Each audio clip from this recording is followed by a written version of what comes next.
Howrah station থেকে উদ্ধার লক্ষাধিক টাকা মূল্যের প্রচুর সোনার গয়না এবং সেই সাথে রূপোর তৈরি মূর্তি। আবার উদ্ধার করা হয়েছে বিপুল পরিমাণ নগদ টাকাও। হাওড়া স্টেশনের আরপিএফ আধিকারিকদের তৎপরতায় উদ্ধার হয়েছে ওই বিপুল পরিমাণ সম্পদ।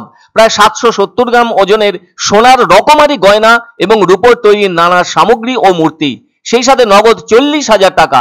আর এই ঘটনায় গ্রেপ্তার করা হয়েছে হরিশ কুমার বর্মা নামে এক ব্যক্তিকে। ওই ব্যক্তির বাড়ি বিহারের ভাগলপুরে। আরপিএফ সূত্রে খবর, ধৃতের ব্যাগ থেকে ওই পরিমাণ সম্পদ মিলেছে। এদিকে বাজেয়াপ্ত করা সমস্ত সামগ্রী ও নগদ অর্থ আয়কর বিভাগের অফিসারদের হাতে তুলে দেওয়া হয়েছে। পরবর্তীতে এই ব্যাপারে আইনি পদক্ষেপ নেওয়া হচ্ছে। গোপন সূত্রে খবর পেয়ে আরপিএফ আধিকারিকদের একটি দল 13023 হাওড়া গয়া এক্সপ্রেস হাওড়া স্টেশনের 10 নম্বর প্ল্যাটফর্মে প্রবেশ করলে তারা ওই ট্রেনের ভেতর তল্লাশি শুরু করেন। ওই তল্লাশি করার সময় 46 বছর বয়সী হরিশ কুমার বর্মাকে সন্দেহজনক অবস্থায় ট্রেনের A1 কামরার 25 নম্বর সিটে বসে থাকতে দেখেন আরপিএফ আধিকারিকরা। অফিসাররা তাকে প্রশ্ন করতে শুরু করলে ওই সিটে বসে থাকা যাত্রীটি কোনো রকম উত্তর দেয় না। এতে আরপিএফ অফিসারদের সন্দেহ বেড়ে ওঠে।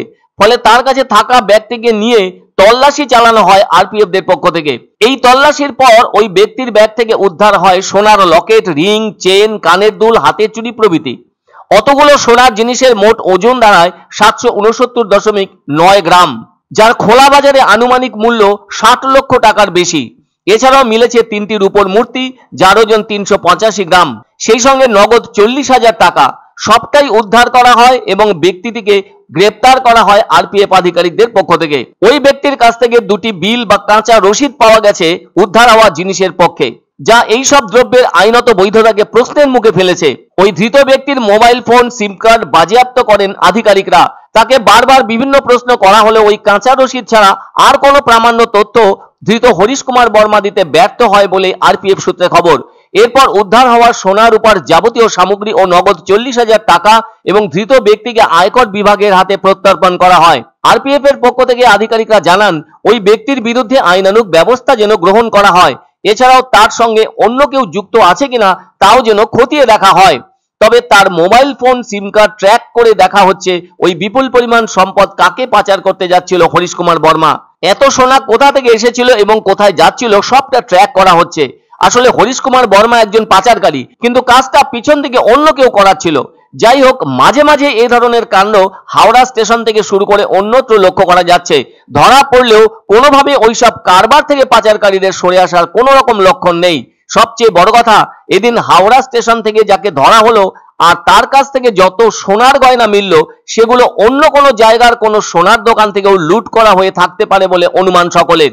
না হলে 60 লক্ষ টাকা মূল্যের অতগুলো তৈরি গয়না ওই পাচারকারীর ব্যাগে এলো কোথা থেকে? এক অন্য অনুভূতির স্পর্শ পাওয়া যায় রয়কো ব্র্যান্ডের গেঞ্জি ও জাঙ্গিয়ায়। তাই ছোট বড় সবার পছন্দ রয়কো গেঞ্জি ও জাঙ্গিয়া। প্রস্তুতকারক জয়মনি হোশিয়ারি, কলকাতা। আনন্দ সংবাদ, আনন্দ সংবাদ। 30 বছরের নির্ভরযোগ্য প্রতিষ্ঠান ইন্দ্রমণি রাইস মিল। আমাদের কয়েকটি জনপ্রিয় ব্র্যান্ড হলো তাজ, বরলি, খুশি ইত্যাদি। আমাদের factory outlet CG trading company, Dinbazar, axis ব্যাংকের পাশে, জলপাইগুড়ি। এখানে সুলভ মূল্যে গুণগত মানের সব ধরনের চাল পাওয়া যায়। Phone number 9547029475। পছন্দসই সেরা খাবার খেতে হলে সোজা চলে আসুন রুচিসম্মত আধুনিক মানের রেস্টুরেন্ট রাজদরবারে। কেননা এখানেই আপনারা পাবেন ভোজনের রাজকীয় অনুভূতি। শুধু পুজোর সময়ই নয়, সারা বছরই রকমারি খাবার সরবরাহ করাই এই রেস্টুরেন্টের আভিজাত্য। আমাদের ঠিকানা রাজদরবার, রাহুতবাড়ি, বাবুপাড়া, জলপাইগুড়ি। ধামাকা ধামাকা ধামাকা! সানরাইজ মার্বেলের নতুন শোরুম শীঘ্রই আসতে চলেছে জলপাইগুড়ি গৌরীয় মঠের পাশে, নতুন করলা সেতুর কাছে। এখানে পাবেন আধুনিক টাইলসের রকমারি সম্ভার।